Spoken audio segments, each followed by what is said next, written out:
साथीहरू मलाई चाहिँ एकदमै आज पनिर मोमो खानु मन पर्यो। त्यहीमाथि पानी परिरहेको थियो, पानी सरर परिरहेको थियो। म चाहिँ मोमो बनाउनेतिर लागेँ। पहिला सुरुमा छानेर फोडलाई निकालेर मैले मैदा मजाले गुन्दैछु। मैदा चाहिँ एकदमै नरम भइन्जेलसम्म गुन्नुपर्छ र यतिको भइन्जेल चाहिँ मैदा गुन्नुपर्छ। र त्यसको लागि भेज कटिङको लागि प्याज, बन्दाकोपी अनि मलाई चाहिँ एकदमै लसुनको पत्ता मनपर्ने हुनाले लसुनको पत्ता जुनै मोमोमा पनि मलाई लसुनको पत्ता एकदमै मनपर्छ। त्यसमा धनियाँ पत्ता पनि हालेँ र सबैलाई कटिङ गरेपछि आयो पनिरको पालो। पनिरलाई पनि कटिङ गरेँ अनि प्याज काटेर हालेँ र सम्पूर्ण मैले अघि तयार पारेको भेजिटेबलहरू मिक्स गरेँ अनि पनिरलाई चाहिँ मैले ग्रेट गरेँ, मजाले मसिनो ग्रेट गरेँ।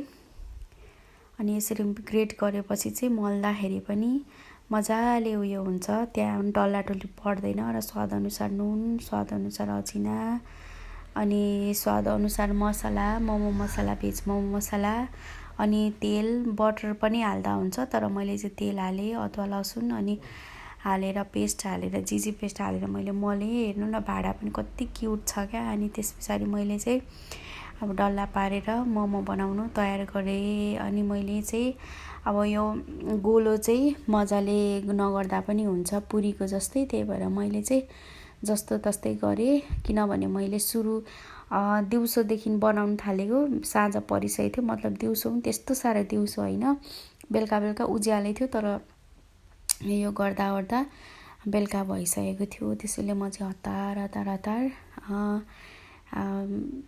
गोलो बनाउन थालेँ र मोमो हाल्नको लागि बेल्नु थालेँ रोटी। त्यस पछाडि म चाहिँ बनाउनु स्टार्ट गरेँ र खासै राम्रो नभए तापनि जस्तो तस्तो काम चलाऊ बुट्टा बनाएँ, निकालेँ। म खासै जाँगरिलो त होइन साथी हो, तर आज चाहिँ एकदमै खानु मन परेकोले गर्दाखेरि मैले चाहिँ बनाएँ। यतिको भयो र मैले फर्स्ट मक्टुलाई चाहिँ हालेँ र सबै सकिसके पछाडि यसरी मैले उता मोमो पनि पाक्यो, यता अचार पनि रेडी गरेँ र तयार भएपछि मम्मीलाई दिएँ पनिर मोमो। अनि म पनि खानु बसेँ। स्प्राइट मलाई एकदमै मनपर्छ। त्यसमा मैले चाहिँ अलरेडी मलाई कागती मनपर्छ, त्यही भएर मलाई पुदिना अलरेडी हालिसकेको थिएँ। अनि अझ बिरे नुन लाउनु भने एकदमै टेस्टी हुन्छ। र मलाई चाहिँ मोमो खाँदा जहिले अकबरे खोर्सानी अनि त्यस पछाडि अकबरे खोर्सानी अनि कागती चाहिन्छ। अनि मैले खोर्सानी त धेरै हालेको थिएँ साथीहरू अचारमै, तर पनि मलाई चाहिँ मोमोमा चाहिँ अझै खानु मनपर्छ। त्यही भएर म मजाले खाँदैछु मोमो। पानी पनि रह्यो, मोमो पनि खाइसकेँ मैले। थ्याङ्क यू फर वाचिङ साथीहरू।